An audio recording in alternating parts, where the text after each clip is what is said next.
Hey everyone, I'm Alex from Sedinox, and today I'll be ranking the bosses of Undertale from worst to best. Undertale, the darling poster child of successful indie games to this day, remains not just one of my favorite games of all time, but one of the most impressive as well, considering it was almost entirely made by one guy. The music, animations, technical matters, etc., all being done by Toby Fox for the most part is absolutely insane, even for indie games, which are usually made by a small studio employing a handful of people. While praised primarily for its characters, humor, and music, the Earthbound-inspired gameplay has been another strong draw for players over the years, including myself. There really are no bad bosses in this game, which is always impressive. For the sake of covering as much ground as possible, I recorded this on the Nintendo Switch version due to the presence of the Switch-exclusive Mad Mew Mew boss, so that's worth mentioning. I'm also only talking about major bosses, which I'm aware is an incredibly subjective label. For example, I do count Mad Dummy as a major boss, but not Nabstabluk. He's pretty fleshed out, so I feel like not counting the Mad Dummy would be wrong. With the rules out of the way, let's get into it.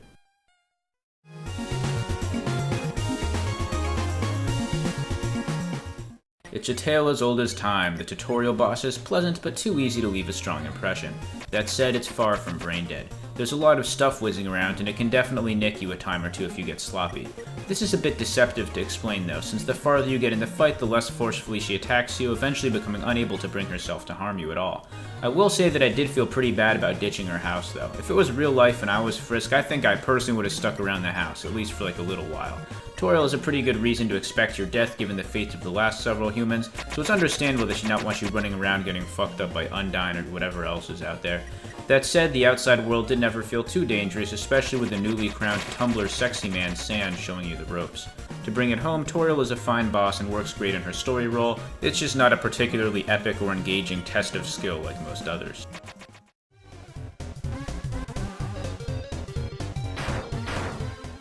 I was kinda surprised to find that I had the Mad Dummy second to bottom, because I recall totally loving this guy my first time playing.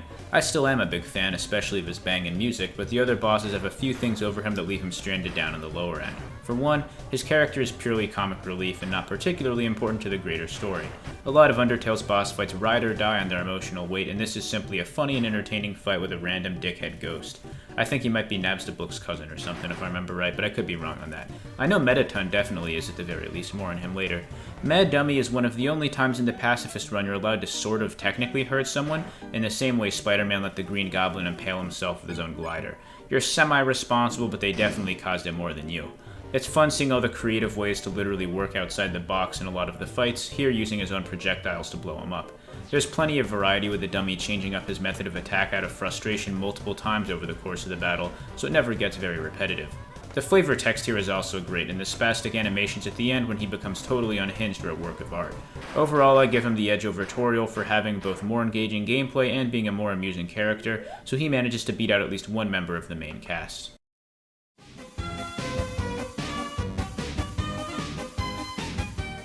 Papyrus, the endearingly naive brother of Sans, is the first fight in the game to use the color-changing mechanic, wherein your soul's movement is changed into what is essentially a different game mode.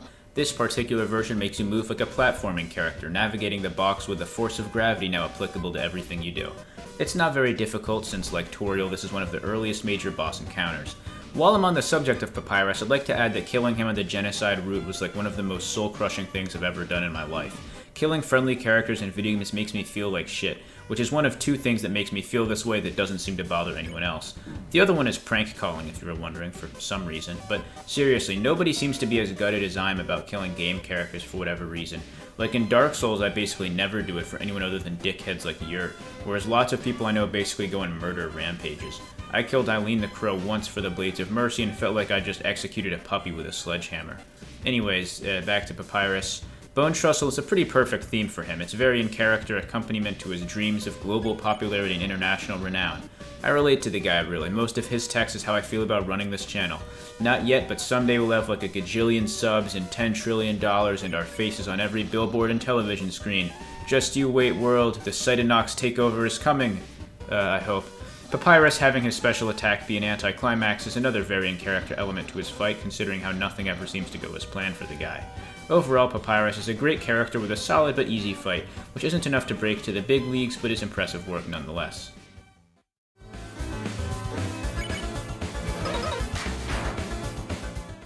And so we suddenly transition from early game bosses to late game ones, with Asgore serving as the penultimate boss to all of the routes. For a guy who's so otherwise friendly, he's very adamant about not letting you spare him.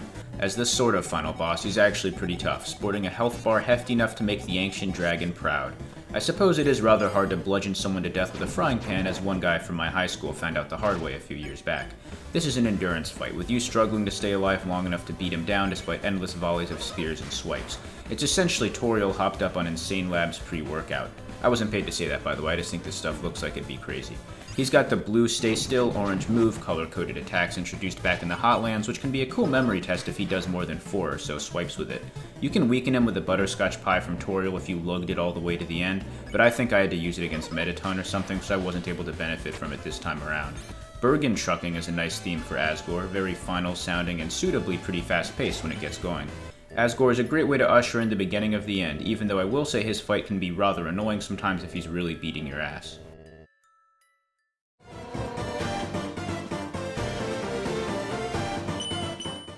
Undyne is cool in that she has a lot of build-up and, unlike many bosses who can say the same, isn't a flaccid letdown. She's a good deal tougher than Papyrus thanks to her speed and the reaction time needed to accommodate her green heart mode. In a sense, it's almost like playing Beat Saber or something, since it's rather rhythmic and most of the challenge comes from your brain's processing speed, so to speak. It gets even more complicated when the yellow ones come into the mix, which flip over you and come from the opposite side. There are some interludes where you become red again, which I'd describe as generally easier than the green parts, but the move where they spawn around you in a big box can be tough sometimes. One funny detail about this fight is you actually have to run, which is a real puzzle to figure out, especially if you're like me and never run in RPGs. I remember getting pissed off my first time playing because I spared her like 100 times and the fight kept going on and on. If you're a good sport after the scuffle and bring her a nice cold glass of H2O, she's brought back from the brink of lethal dehydration and becomes a good pal afterwards, as well as accruing you some good karma. Undyne is pretty stoic at this point in the story, but she eventually becomes my second favorite character in the game behind Flowey, so that helps her case right here too. As with like every song in the game, this one is great, although there's an even better version if you take her on in the genocide route like a monster. It's a testament to the game that a boss I consider very good is not even in the top 50% of everything.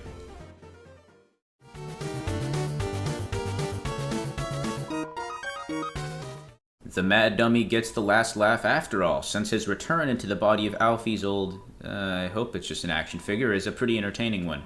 Yeah, thinking about it, Dr. Alphys is basically gender-swapped Francis from Super Paper Mario. Sorry for putting that into your heads. Anyways, Mad Mew Mew was entertaining enough to beat out like half of the main cast. Not bad for a gag character. This time the Mad Dummy's wrath is interspersed with both love for being beaten up by Undyne and the natural functions of its host, making it a very confused entity. The reason it's a Switch-only fight is that it uses the split nature of the Joy-Cons to divide your attention to two different sides of your soul, which you control separately from one another. Reminds me a lot of this Geometry Dash level called Duelo Maestro. I remember being a big deal back when I was super into that game as a kid.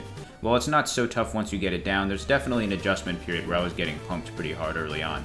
Asymmetrical control of two different things at once is something I think is almost always a fun challenge, and something I wish appeared more often in games as a whole. The novel gameplay making full use of the Switch, a console I otherwise avoid using getting anything not a Nintendo exclusive on due to it having shit hardware, is quite clever.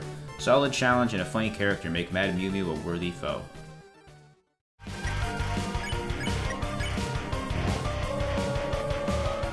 This was the hardest boss for me to place. Visually stunning, emotionally impactful, and has great music, considered by Toby Fox to basically be his magnum opus. That said, it's also literally impossible to die.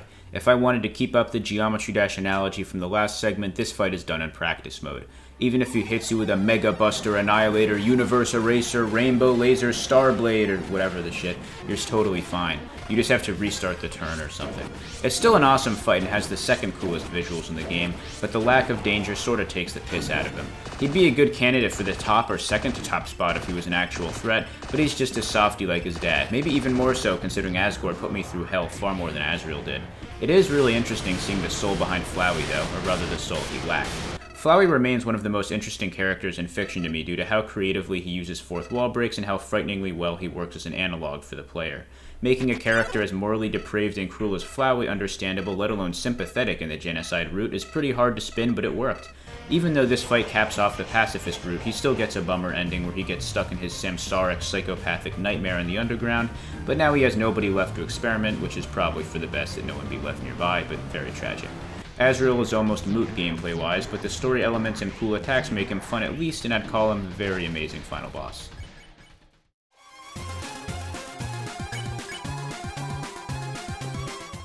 Would you guys begrudge me putting Muffet so high partly just because I really like Spider Dance? Not the whole reason, sure, I like the fight a lot gameplay-wise, but it played a definite role. This fight introduces the Purple Heart, no relation to the military award, which puts your soul on a set of webbed rails. Your goal is to survive against 3 waves of pastries and arachnids until the telegram from the ruins comes in, confirming you didn't, in fact, try to torture the spiders there, a la Ren from Ren Seeks Help. For your sakes, I hope you've never seen this gruesome and bizarre monstrosity of television, but if you know, you know. Anyways, it starts off pretty simple with only the vertical movement being of much import, but over time the challenge increases with spider placement forcing you to move horizontally as well, which makes things significantly harder.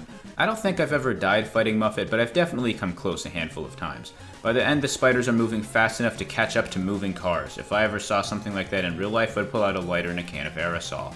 I guess the underground is somewhere beneath Australia. Muffet is the clear winner to me amongst the non-story important bosses, although I guess he sorta fits in because it's implied that Flowey sicked her on you before you showed up.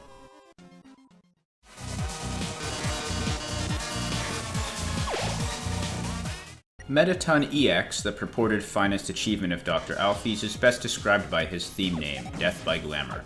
In my eyes, he is sort of the archetypical Toby Fox character, and I definitely feel you can see a bit of him in Deltarune characters like Lancer and the Queen. He's a showman at heart, one whose concept of a show just so happens to be killing. Or so you think, until it's revealed it was all an elaborate ploy by Dr. Alphys to make you think she was cool by saving you over and over again. I'm sure it made for good television for the folks of the underground, at least.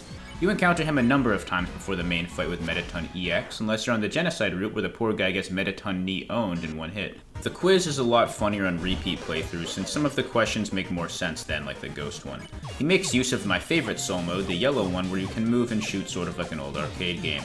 As usual, it starts off simple, but eventually gets a lot more complicated with the reverse feature and the speed increasing over time. The goal here is to boost his ratings to an insane high, which is best done by no damaging his moves after boasting. It's nice getting an incentive to do various challenges of sorts each turn, like one option to turn getting damaged into ratings and using on-brand items like Glam Burgers giving you a spike in ratings as well. Overall, a really creative fight with charm radiating from every corner, such as Mettaton's bizarre spastic movement. Jittery guy, I guess.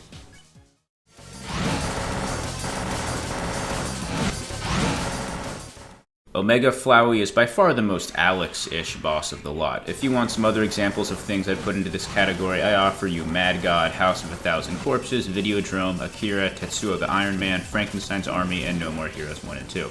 Anyways, Omega Flowey, the first final boss most people come across as the boss of the fairly inclusive neutral route, is an outlier in that he is an enormous Photoshop-generated plant-television hybrid with the ability to manipulate save states and summon all manner of weird non-diegetic-looking attacks. If you looked at all the bosses of Undertale in a police lineup, this is the odd man out. Fireballs? Swords? No. Try 3D flies and Flowey brand nuclear bombs, motherfucker.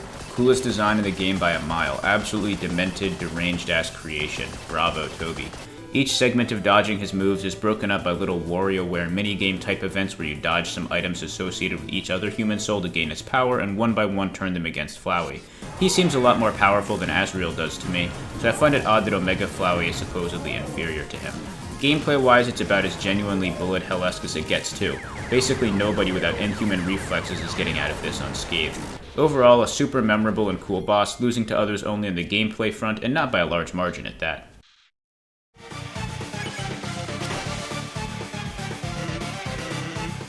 Bar none the most infamous fight in the game due to its difficulty, Sans is known for turning the tables on you with a shocking display of power at the very end of your genocide run.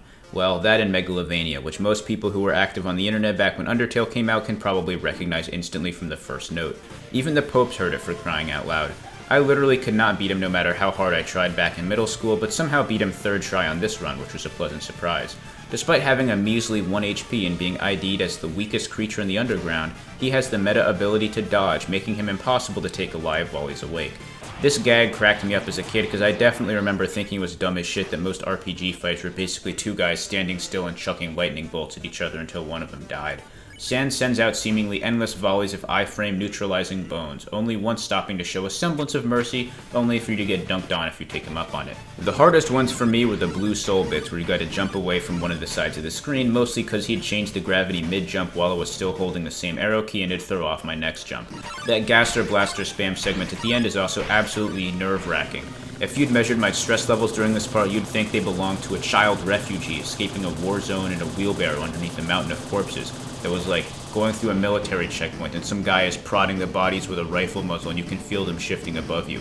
Like totally shitting myself, pale as a cadaver. Correspondingly, the relief and satisfaction of finally beating him is hard to top. Sans is one of the best characters in the game and definitely has the most iconic fight, but its hyper-meta nature both helps and hurts it, making it rather non-diegetic in the overall plot and less impactful than the one fight above it by a hair.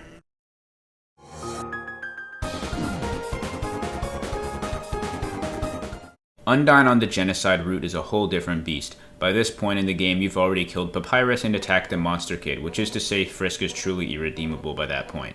Undyne has a good reason to believe that she's the last line of defense against everyone she's ever known being butchered for literally no reason. So obviously it's going to be a balls-to-the-wall affair, although it does beg the question why Sans didn't do everybody a solid and step in after you killed Papyrus before you became super powerful in the Hotlands. Probably some weird non-interference policy or something. Anyways, remember my comparison about Toriel on Insane Labs being Asgore? Well, Undyne the Undying is Undyne on like an entire cement truck full of I am fucked up powder. Battle against a true hero is, in my opinion, the best theme in the game, perfect balance between being good to listen to and amazingly impactful in the context of the fight. She killed me even more than Sans did, believe it or not. If your brain is a processor, beating this shit needs like an i9. Comprehending all the spears flying around at the sheer rate they come at you is totally nuts, and anyone over the age of 60 playing this would probably pass out trying. It's like fighting one of those cliché shonen protagonists whose only character trait is never giving up, except Undyne is actually cool. Her death dialogue is especially depressing considering basically nobody makes it out of your rampage alive. In terms of both gameplay and story importance, this is the best the game has to offer in my opinion, which I suppose means the best content of the game is locked behind the genocide route considering both this and Sans are there. How cruel. Thanks so much for watching, and I hope you enjoyed. I'll eventually cover both chapters of Deltarune as well as any subsequent chapters that release at some point, so keep an eye out for those down the road. Make sure to join our Discord server in the description if you haven't already as well. That's all for now. Deuces.